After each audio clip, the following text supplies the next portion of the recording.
به نام خداوند مهربان، بینندگان و هموطنان عزیز گرامی، سلام علیکم. به برنامه بازچی گپ خوش آمدید. همراه من برادر باباجان قینوزاد هستند و انشاءالله مرور به اخبار امروز خواهیم کرد. شروع میکنیم از قضیه این که از قضیه شرکت تالکو که قصد دارد در چند سال آینده 20 کارخانه بنیاد بکند. یعنی یک شرکتی که میخواهد واقعا در آینده این در تاجیکستان یک نوع اینو میگن خاکپاشی، یعنی یک شرکت در کشورهای پیشرفته یک شرکت وظیفهش نیست که کارخانه بنیاد بکند، ولی شرکت باید شفاف باشد، برق میگیرد شفاف باشد، کارمندانی که هست اونجا شفاف باشد، انداز از همه مهم انداز دقیق است که به بودجه میرود. دیگر نیاز ندارد که اون کارخانه امتیاز بگیرد و در برابر امتیازها، در برابر فساد اون، در ناشفاف بودن، در برابر این بنیاد بکند. ولی در کشورهای عقب مانده و کشورهای سوم این چیزها رایج است که گویا که یک شرکت چند کارخانه بنیاد میکند. ولی نمیریم سری مثلا که اون کارخانه هایی که بنیاد کرد تا چه حد دوام کردن، ادامه یافتن و چند نفر صاحب جای کار شد. نه اصلا شما ببینید چند وقتی پیش، یک چند روزی پیش بود، تقریبا 20 روز پیش بود که تالکو ادعا کرد که تولیدات خودش رو با چند هزار تن بالا میبرد. بله. و این رو بانک جهانی اصلا زیر سوال برد. بله. گفت از کجا میتواند بالا ببرد؟ یعنی توان این را ندارد. بله. از یک طرف این توانی بالا بردن استحصالات آلومینی خودش رو ندارد. خب بله. از طرف دیگر تو امروز از برق قرضدار است. بله. با وجود اینکه ارزان ترین نیروی برق را استفاده میکند، ولی از برق قرضدار است تالکو. برای چی نمیپردازد؟ اگر این توانی ساختن 20 کارخانه رو داشته باشد، اول باید قرضش رو بپردازد. بله. اول باید اندازش درست بسپارد. بعد نیروی برق بگذار. اگر این کارخانه به این قدر چیز قدرت دارد، چرا نیروی برق رو باید از دیگر کارخانه ها، حتی از اهالی ارزان تر استفاده کند؟ بله. یعنی این امتیازها رو میگیرد ولی هیچی برای مردم چی کار میکند؟ اصلا هیچی. اصلا شما خبر دارید که تالکو از تمام چیزهای گمرکی و اینا هم آزاد است. بله. این شرکت تمام امتیاز رو دارد، ولی نفعش به مردم چیست؟ هیچی. یک بار بیاید فکر کنید. و اون چی اندازی که میسپرد خیلی نوچیز. یک کارخانه به این کلانی متاسفانه در کشورهای سوم عادت شده است که همه امتیازها رو میگیرند و در برابرش یک اعلان میکنند که چند کارخانه بنیاد میکنند. به همین خاطر یعنی وظیفه و اون مسئولیت رو از دوش خود. چند سال هست که اینها دارن یک کارخانه رو در یابان میسازن، مگر اون رو با استفاده دادن. اصلا مشکلی ما یک چیز دیگر است. شما ببینید در تاجیکستان ما همیشه میخوانید امروز اگر با تلویزیون نگاه کنید 20 جای کاری در فلان جا ایجاد شد، فلان جا 200 جای کاری ایجاد شد. اصلا اگر این جایهای کاری که در تلویزیون ما مطرح کردن تا امروز اگر ما اونها رو نگاه کنیم، اونها درست کار کرده باشند، تا امروز من فکر میکردم باید افغانستان و ازبکستان رو هم ما در تاجیکستان جای کار میدادیم. ولی کدام اونها امروز عملی شدند؟ همش دروغ. از طرف دیگر مثلا یک چیزی عادیه که من خودم میدونم آشکار و خیلی مثلا در اونجا یک همسرم کار میکرد، یک مدت برای کار رفته بود، اعلان کردن که یک کارخانه بافندگی در دوشنبه باز شده است. خب و با این خیلی پرزیدنت اومد اون کارخانه رو باز کرد و همه اینها، ولی رفتن نه به کسی اونجا معاش دادن، هیچی. تقریبا یک ماه کارخانه همینجوری کارش ادامه کرد، بعد یک ماه بسته شد. چرا؟ ولی اعلان کردن که در اینجا 100 تا جای کاری هست و نمیدونم در کنارش دوزندگی هست، 100 تا جای کاری هست و این خیلی تمام اینها دروغ. آخه با این یعنی رو فریب کردن کجا میشود رفت؟ بله یعنی مثلا اگر اون قدر میشد یک سوال مطرح کرد که شما تالکو میگید که بنیاد میکنید، شما اون 40% برقی که میگیرید نمیره بگذارید کارخانه ها خودشون پیدا میشن. ولی متاسفانه ببین در زمستان کارخانه هایی که اون اندک عددی کمی که داریم اونها با مشکل کمبود برق روبرو هستند و 40% رو این میگیرد و در برابر این از این قدر امتیازها برخوردار هست و این قدر برق رو ارزون میگیرد، دیگر میگیرد با این میگوید که تنها یک اندازی کمی میسپرد و باز میگوید که من چند. این یک مجرد خاکپوشی است. بله. شما تلکو بسیار شفاف باشید. بله. متاسفانه معلوم است که تلکو از کدام طرف اداره می شود و چقدر فساد زدگی در این شرکت ریشه دوانده است.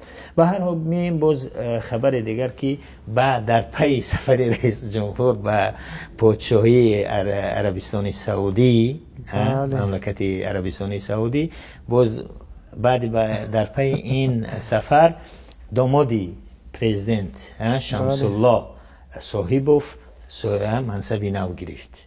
شمس الله صاحبوف که اون هم نماینده تجارتی دوشنبه در بریتانیا بود و هست و در برابر اون باز چه شد، اون رهبری انجمن ملی نمودهای زمستانه ورزش کشور انتخاب شده است. بله. یعنی یک کشوری داریم دامادها ماشاءالله خیلی زیاد هستند، فرزنده هم هستند، بله. در عروس ها هم هستند. یعنی این ملت آخر صاحب ندارد. این ملت چی است؟ آخر من تعجب میکنم واقعا. رستم امام علی در برابر اینکه رئیس فدراسیون، در برابر اینکه رئیس مبارزه با کروپسیا هست، بله. این چیزی نزد پرزیدنت، ولی بله. غیر این رئیس آژانسی است، حالا رئیس فدراسیون فوتبال. خب میتوانیم این را قبول کنیم چون که رستم خودش فوتبال باز بود. خب این ورزشکار بود، این یه چیزی. من مطمئنم شمس الله صاحبوف اصلا به ورزش زمستانه چی به هیچ ورزشی علاقه ندارد، ربط هم ندارد، ولی جای روغانی است. ولی آخر دیگر این مسخره بازی رو بگذارین کنار، بگذارین یک آدم متخصص بیاید رئیس فدراسیون این شود، بگذارید فرد بیاید در اینجا که بتواند یک چیزی سرش بشود از ورزش، از این بتواند برای ملت و برای کشورش کاری کند. آخه اینا هم فکر کنم نمیدونم شاید میخوان یا نه در آینده شوهیگری راه اندازی کنن مثل عربستان سعودی که رفتند و در آینده ولیعهد و اینها دیگر شاید تصمیم گیرنده حیاتی مردم ما میشوند. شاید نمیدونم. این رستم امالی با اون جوانی که دارد مسئولیتی چرا دارد فدراسیون فوتبال، بله، و همچنین مسئولیت و رهبری آژانسی ضد کروپسیا را دارد، مبارزه بر ضد کروپسیا، و همچنین وکیل است جوانترین گنرال است. بله. یک جوان به این حد وظیفه ها و منصب های کلان چطور وقت می‌یابد؟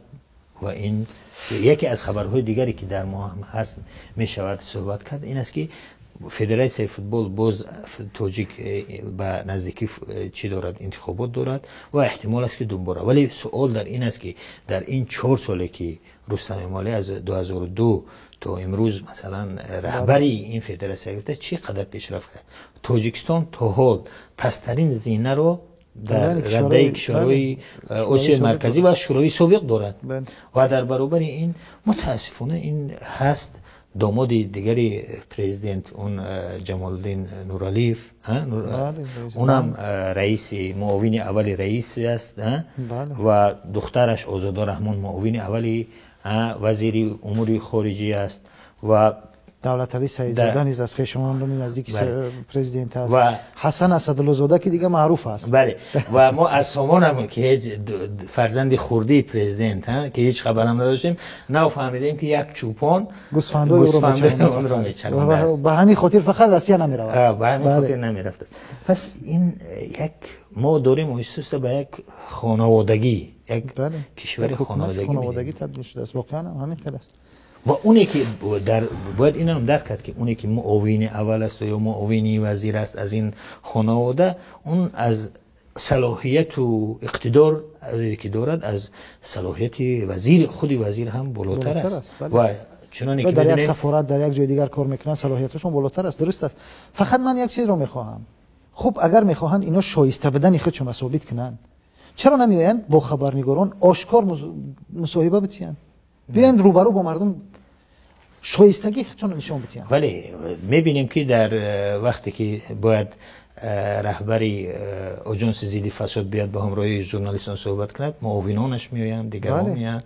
یعنی اینها وقتی کمتر دارن که در وقتشان در با همراهی روزنامه‌نگاران صرف کنند، همراه مردم بزرگ کارهای مهمتر و بالاتری دارند. ببینید حسن اسدالله زاده رهبر اوریون بانک بزرگترین بانک تاجیکستان و همچنین میگویند که تالکو هم به همون ربط دارد، تالکو هم و خودی این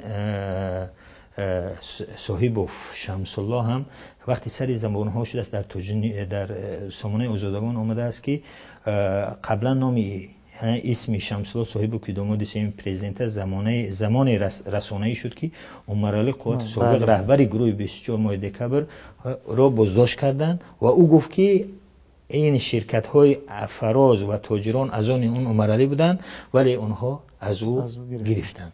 یعنی این وقت شمس الله صاحب گفت شیدن. ولی متاسفانه می‌بینیم که در برابر این قدر یعنی امتیازهایی که خانه رئیس جمهور دارد، باز چی میرسد که این قدر مسئولیت‌های پی در پی را به اعضای این خانواده بدهی و مردم در حالی که با مشکلات بسیار زیاد روبرو است و جای عجیبش همون است که باز جایهای روانی از همه مهم و استراتژی وزارت خارجه، گمرک، تالکو، اوریون بانک، کروپسیا، یعنی همه اینها. ببینید یک مشکل ما داریم. اصلا امکانات کشور در دست یک خانواده افتاده است. یک خانواده و یک گروه فقط از تمام امکانات ثروت هم امکانات هم ثروت. منصب یک امکان است. در اختیار کیست؟ ثروت های ملی هم همین طور، مثل اوریون بانک اصلا چی است؟ تالکو، آلومینیوم زاود در زمان ساخته شد در دست کی است؟ ثروت های ملی ما، مثل حتی همین نیروی برق که امروز فروشش مخصوص در دست برق تاجیک کی است؟ این برق تاجیک در دست کی است؟ یعنی ما اینها رو واقعا درک کنیم، مردم اینا دیگه درک میکنند. ولی من در این حیرانم، پرزیدنت کشور واقعا اگر میخواهد که نشان بدهد به مردم که او برای ملت خیر میخواهد، امروز تاجیکستان روز به روز در بحران اقتصادی فرو میرود، روز به روز بدتر میشود از مردم. خب در این شرایط با چنین کادرهایی که همش از یک خانواده باشن، همه اشخاص تبار باشن و هیچ کاری برای مردم نمیکنن، کجا رفته ایستاده ایم؟ آیا خوبتر نیست که یک نفری رو بمونن در اینجا که در منصب ها که برای ملت، برای مردم دیرش بسوزد کار کنه؟ ولی میگویند که با خدا داده ستیزه مکن. خدا با کی داده است؟ چی داده است؟ میگن خداوند دیرگیری سختگیر است. این هم نباید فراموش کرد. ولی واقعا شما ببینید ما یک چیزهایی را آمدیم از دین سوء استفاده میکنن که امروز میگن که من اینو هم در بسیار چیزای عجیب است واقعا. امروز آمدن میگن که پیشوای ملت و اینا میخوان از دین استفاده کنن، در حالی که ما رو متهم به این میکردن که نهضت اسلامی میخواهد که ما رو با عصر فلان برگرداند، به خاطر ما رو میخواهد این کند اون کند. اینها خودشون تمام ارزش های شاهیگری و نمیدونم عصر میانگی را آورده حاکم، بله اونا میخواهن حاکم کنن، در حالی که ارزش های دینی ما با ارزش های امروزی که به نام دموکراسی معرفی شدن هیچ تفاوتی ندارد، برعکس. همین ارزش ها عین ارزش هایی هستند که اسلام اونها را میخواهد واقعا. این اسلام اونها را پیشتر مطرح کرده است. ارزش عدالت اجتماعی، ارزش نمیدونم بر آزادی سودها، قوه های سودی و اجرایه و اینها، انتخابات، تمام اینها واقعا ارزش های اسلامی هستند. ولی امروز برعکس شده است. امروز آمدن یک گروه پیشوا چون اعلان میکنن به سمت شاهیگری میروند، اون ارزش های عصر میانگی رو امروز در جامعه ما عملا جاری کرده ایستادن در چوب قرآن و سنت رو. بله اینها رو عملا در ارزش های عصر میانگی ما رو عصر میانگی رو امروز در جامعه ما حاکم کرده ایستادن. برمیگردن ما رو میگن که ما اون رو به عصر میانه میبریم. این یک طرف. از طرف دیگر اونها تمام خانواده خودشون در اومده در حکومت میگذارن، ما رو متهم به این میکنن که اینها چی هستن؟ اینها نمیدونم تفریق نزاع قومی و ملی و نژادی و نمیدونم این وای میاندازن. خب یک حکومت کشور باید تمام مردم کشور بتونن در اونجا سهم داشته باشن در حکومت. چرا یک خانواده فقط؟ بله، در کشورهای عموما در کشورهای غیر دموکراتی اینها یک خانواده از تمام امتیازات برخوردار است و دیگر فرزانگان آنهایی که دلشون برای ملت میتپد در کنج زندان هستند، بیرون از کشور هستند یا که در داخل تاجیکستان هستند و در زیر فشار هستند و چیزی از هر چیزی گفته نمیتونن که متاسفانه در یکی از دیگر خبرهای دیگر این است که برادر عزیزمون عبدالمنان شیرالیف یک مطلب خیلی خوبه در سامانه پیام منتشر کرده است که به نامش حکومت و هنید دورشوی برای شاخ جنگی سخته، دورشوی برای شاخ جنگی سخته. حتما میگوید که شروع میکند مقاله رو به این طرح، حتما شاخ جنگ را دیده اید. وقتی رقیبان از شاخ زنی خسته میشوند به هم پشت میگردانند، دورتر میروند تا به شدتی بیشتری برگردند و ضربه آخران را بزنند. اکثر وقت یکی از رقیبان بعد یک چنین ضربه از پا در میآید. رقابت حکومت و هنید هم بالاخره به همین نقطه رسیده است. واقعا میگوید که این شاخزنی رو شما دیدگی هستید و رقیبان میزنن و بعد اون یک کمتر خسته میشن، دور میروند، بعد آخران ضربه را میزنند که در نتیجه در اکثر حالت ها یکی از اون پا میاد. اون میان بسیار تحلیل خوب میکند و میگوید که بستن حزب نهضت و تحت اعلام کردن نهضت و روانه کردن اکثر عددی زیادی بیش از 100 نفر از مسئولین این حزب به زندان ها، واقعا میگه هرچند یک ضربه جمهوری پذیر برای حزب نهضت هم باشد ولی مصیبتی به سر آمده هم فایده های بهنید هم آورده است، درهای امکانات بزرگی رو برویش باز کرده است. ببینید چی میگوید، میگه گروه و شخصیت های زیادی در داخل و خارج وجود داشتند که هنیت را همدست حکومت میپنداشتند و از آن کنارگین میگفتند. شبهات این گروه رفع شد. یک فایده دیگر میگه این است که گروه های اسلامی هم از قبیل سلفی ها و تبلیغی و تحریری ها هنیت را خطاکار، کوچک و برای امت نالازم میپنداشتند. با رفتن هنیت از صحنه این گروه ها دارند عظمت آن را دارند درک میکنند. تنها نگاه به بحث ها در شبکه‌های اجتماعی کافی است تا درک کنیم که آنها الکی حد اقل از تنقید هنیت دست کشیدند و عظمت هنیت را درک کردند.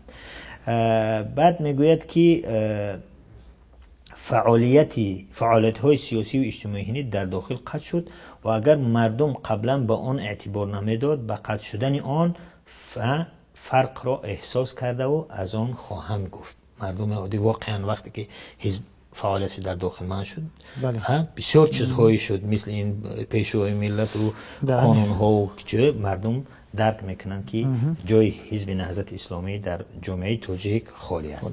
باز میگوید که تبلیغات ضد نهضتی عصری میانگی حکومت که در واعظ و مساجد براه مانده شده است بهترین پیار است که هنیت حتی آرزو کرده نمیتوانست.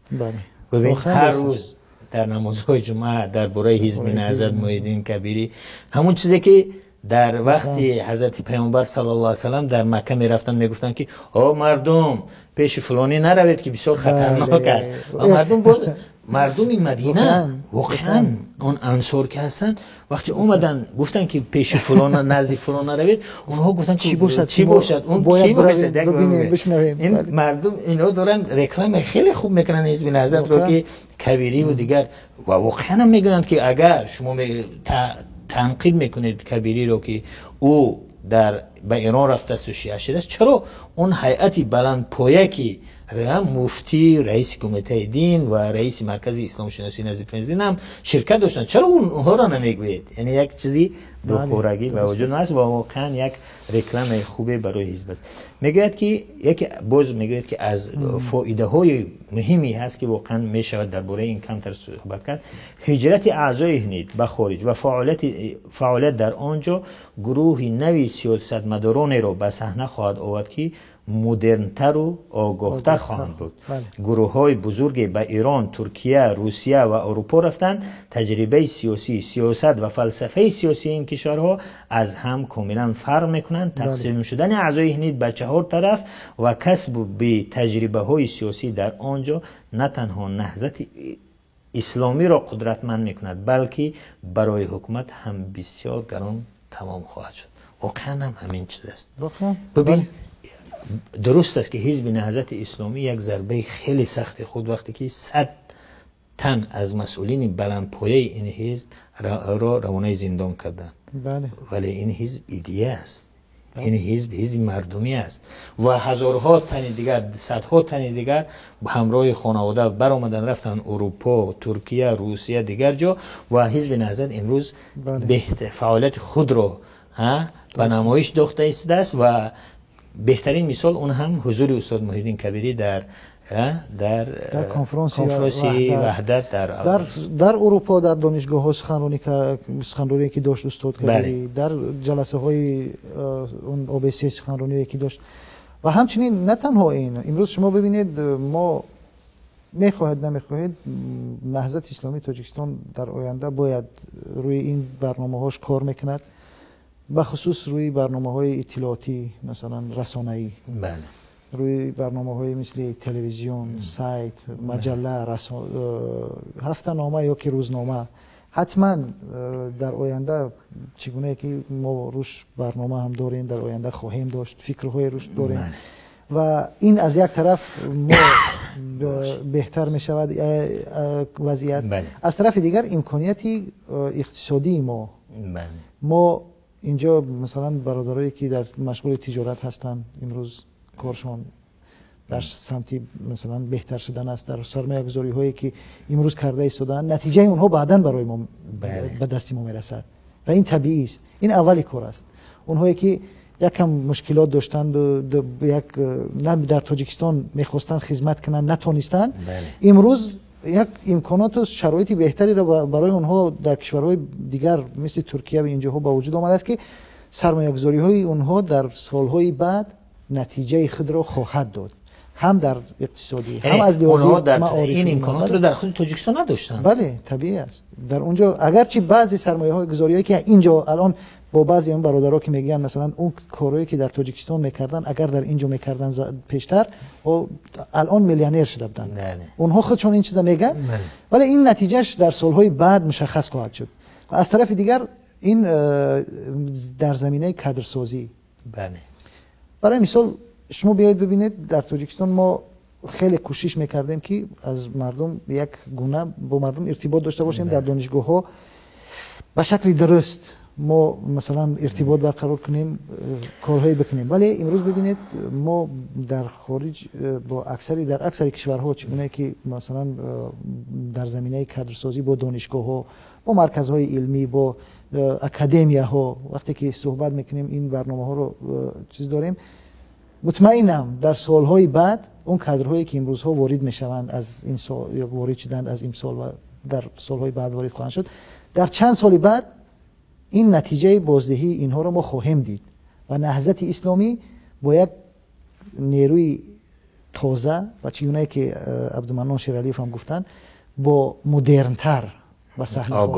آگاهتر و واقعا فضای سیاسی کشورهایی که میزبان هستن اونها هم تاثیر خواهند کرد. ببین در ترکیه که حزب نهضت اسلامی با همه حزب‌هایی که در ترکیه هستن، چه حزب حاکم، حزب سعادت، حزب جمهوری و حزب ملی، حزب کردها، با همه اینها روابط خوب دارد و این روابط دارد گسترش می‌یابد.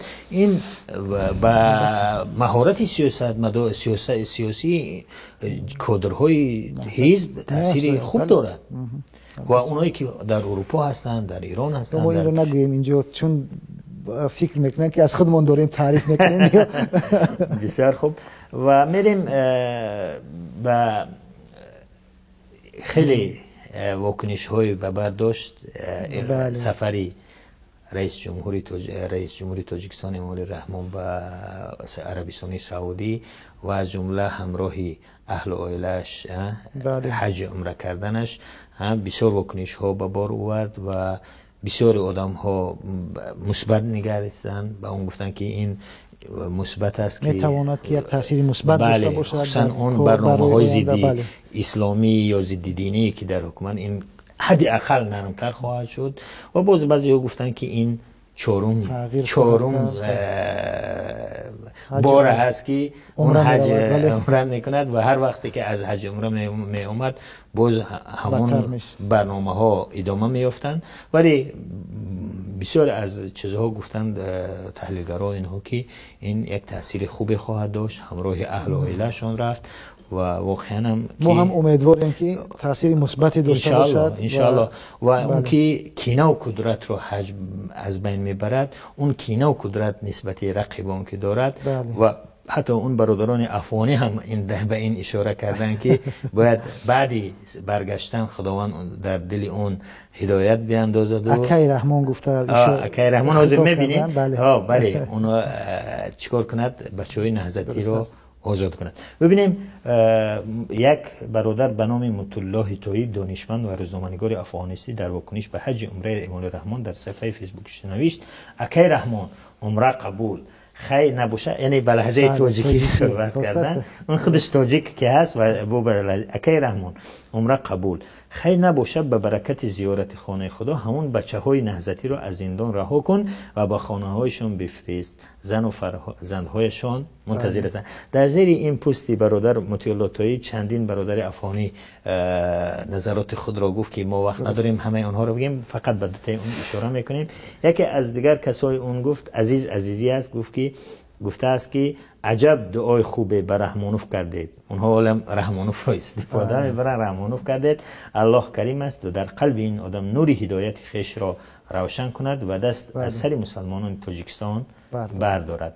یک تن دیگر از کاربران به اسم خیرخواه نوشته است: به خدا خوب گفتی اکا جان، همین اکای رحمان کمی لطف کند، ما هم برایش دعا میکنیم. کمی لطف کند، کینه و قدرت از بین ببرد و مردانوار در حق رقیبانش اینجا یک نکته دیگر هم هست در این پیام. شما ببینید مردم افغانستان نسبت به سرنوشت نهضت اسلامی تاجیکستان به تفاوت نیستند. بله. یعنی نهضت اسلامی تاجیکستان اونقدر اهمیت دارد در منطقه که حتی برادران افغانستانی، دانشمندان واقعا هم بزرگ افغانستان این را درک کردند و میفهمند. بله. و الکی اونها بر این باور هستند که زودتر این رهبران نهضت رو آزاد کند جناب رحمان تا یک واقعا اون گروه سالمی که در منطقه، گروه سالم معتدل اسلامی که وجود دارد، بله. دوباره به فعالیت خود شروع کند و منطقه واقعا برای منطقه مهم است. اونها درک میکنن اینا،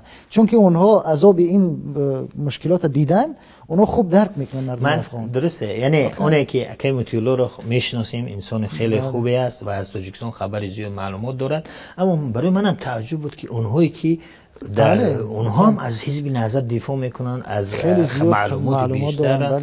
اینم یکی از کاربران دیگر به نام سعید ذبیح الله در این پست، زیر این پست قید کرده است که دنیا است دیگر، خداوند اکای رحمان را هدایت و جوانان و پیرمردان نهضت را از قهر و غضب و دمدمه مزاجی اکای رحمان سالم و معافی به خانه‌هایشان برگرداند. اللهم آمین. بله. ما هم آمین میگیم که خداوند هدایت کنه. بله. از این مشکلات و در رادیوی در سامانه آزادی تحلیلگری تاجیک به نام فریدون هادی زاده، تحلیلگر مسائل دینی کشور، به این موضوع داخل کرده است و گفته است که پس از این سفر به تأثیر عربستان سعودی سیاست تاجیکستان در رابطه به مذهب اندک نرمیش پیدا میکند. واقعا هم این هم یک پیش بینی است که ولی گفته است که در یک جای دیگر گفته است که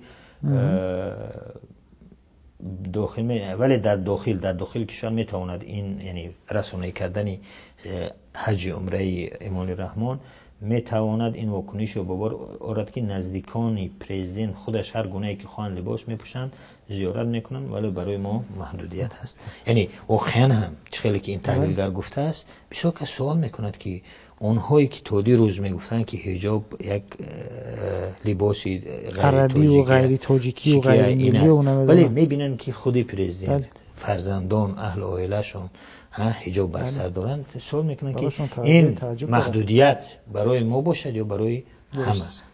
واقعا اینم چی است. در آخر ما هم همین چیز میگیم که خداوند هدایت این در دست خودش است، هدایت بکند و به سبب این حج عمره که واقعا حج عمره این کینه و کدورت رو دور میکند، این دل انسان ها رو صاف میکند، در دل اون هم نور چیزی که برادر افغان گفتند نور هدایت رو داخل بکند و بتواند که اون بچه ها رو بچه هایی که نه تنها نهضتی ها، همه اون برادرانی که به خاطر افکار سیاسیشان، عقیده ها و موقعگیری های سیاسیشان یا اون ادوکات ها و دیگرها که روانه زندان شدن اونها رو ببخشند و همچنین در حق نزدیکان و فرزندان فعالان سیاسی کمتر رحم کنند. مستفیدان 95 ساله و مادران 70 و 60 ساله رو دیگه دعوت نکنند و فشار رو بالای اونها کم کنند. دیگر یک خبر عاجلی که در پیام نت منتشر شده است، میگویند که یک عده از دانشجویان آمادگی دارند که دست به تظاهرات در نزد سفارت جمهوری اسلامی ایران در دوشنبه بکنند. یعنی آمادگی گرفته ایستادند که یعنی آنها در چیرم در نزد سفارت امریکا و آلمان اینها هم کرده بودند و اون برادرانی که خوب میشناسیم شما اونها هم در عکسش هم گذاشته شما عکسش هم در پیام نت هست. برادر عزیز خوجه احمد خوجه دولت و دیگر جوانانی که در برنامه‌های ما خوب شرکت می‌کردند و فعال بودند و امروز باز میروند به نزد سفارت ایران تا اینکه اعتراض خود را بیان کنند. باز میگویم بسیار کار خوب است، اگر تظاهرات میکنید خوب است، بگذارید که دیگرها هم از این تظاهرات استفاده برند. ولی اونها چی میگوین که تظاهرات شما جنگ میخواهید.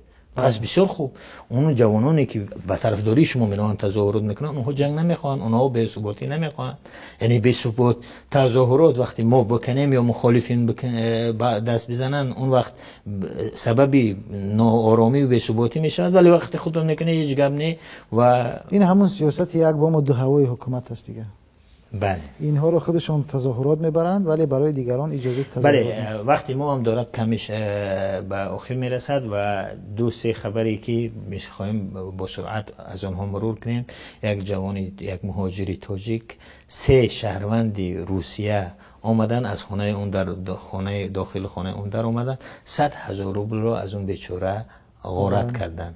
یعنی تا دی روزه همیشه رسانه‌های روسی میگفتند که تاجیک ها غارت میکنند، میربایند و کارهای بد میکنند و مخدرات خاک و بلا، ولی امروز میبینیم که برعکس اون شهروندان روسی هستند که به خانه هجوم میکنند و از اون بیچاره مهاجری تاجیک. این همش نتیجه بحران اقتصادی است که امروز در روسیه با وجود آمده است و تاجیکستان را هم در کام خود فرو برده است.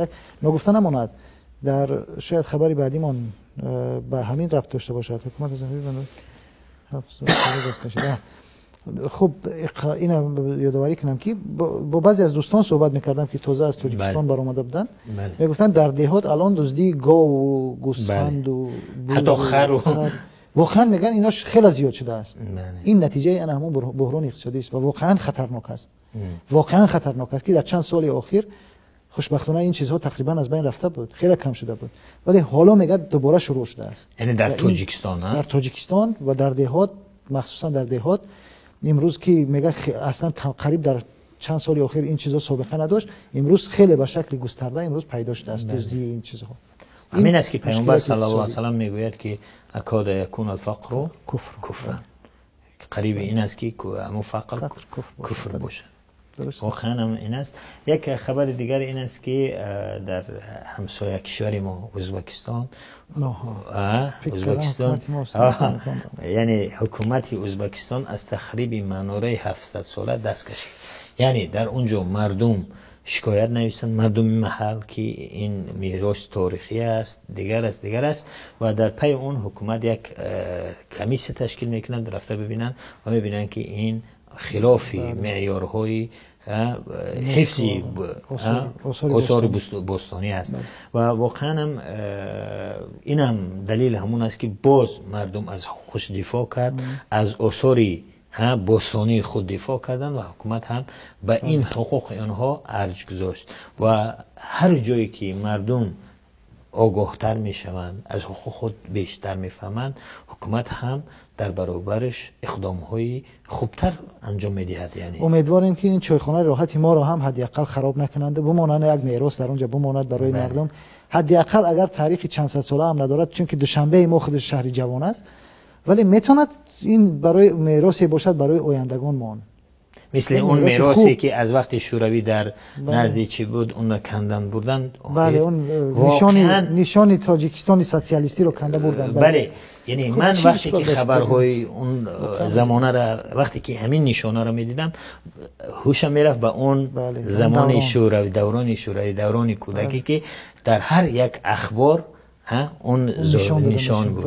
و واقعا هم این باید حکومت در مسئله حفظ اثرهای باستانی باید تلاش بیشتر بکنند و اهمیت بدهند ان شاء الله. در ما دیگر محیدین کبیری نیست که به خاطر 4 درخت اون را بسود بکشن و دیگر کسی نیست که در این باره هم شکایت بکند که چرا شما این خواهش میکنیم دیگران رو بسود نکشید به خاطر این آثار باستانی، ولی خودتان حداقل کاری کنید که این آثار حفظ کنید. بله، یک خبر خوشی که هست، بابای تیلا، پدری 95 ساله استاد محیدین کبیری، از یک طرف خوش و از یک طرف دیگر بازم درست است. ولی به هر حال این که باز گشت است، اون را از داخل هواپیما منع کردن، برآوردن و اون رو نگذاشتن که به ترکیه به زیارتی نیبرگان خود و به خاطر تبابت و دیگر نماندن به ترکیه پرواز بکند و اونو گردن بردن و الحمدلله که صحت و سلامت به فیض آباد رسیده است. و خیلی که همون کارشناس اروپایی گفته میگوید که در تاجیکستان فعلا یک عادت شده است که حکومت بستگان مخالفین را چیکار میکنن، همچون زلاژنیک نگاه می‌دارند. یعنی این متاسف اگر این خبیم زلاژنیکی 95 ساله تاجیک به آزاد شد و فیض آباد رفت و نگذاشتن که این از زلاژنیکی از اسارت بیرون بیاد. باز ان شاء الله امید داریم که بعد این سفری رئیس جمهور به عربستان سعودی و ادای حج عمره، سیاست های حکومت در برابر ملت، در برابر ارزش های اسلامی دینی نرمتر شود و کم ترک باشد، هم در حق مردم دست درازی نکنند، حق مردم رو حد اقل رعایت بکنند و ارج بگذارند. ولی متاسفانه یکی از اقدام هایی که بعد این سفر دیدیم این است که باز یک اقدام عجیب که دامادی رئیس جمهور باز یک مقام نو گرفت که شاید این هم تأثیری همین سفر باشد. خب دوستان گرامی، این بود برنامه بازچه گپ. تا بازدید، خدا حافظ.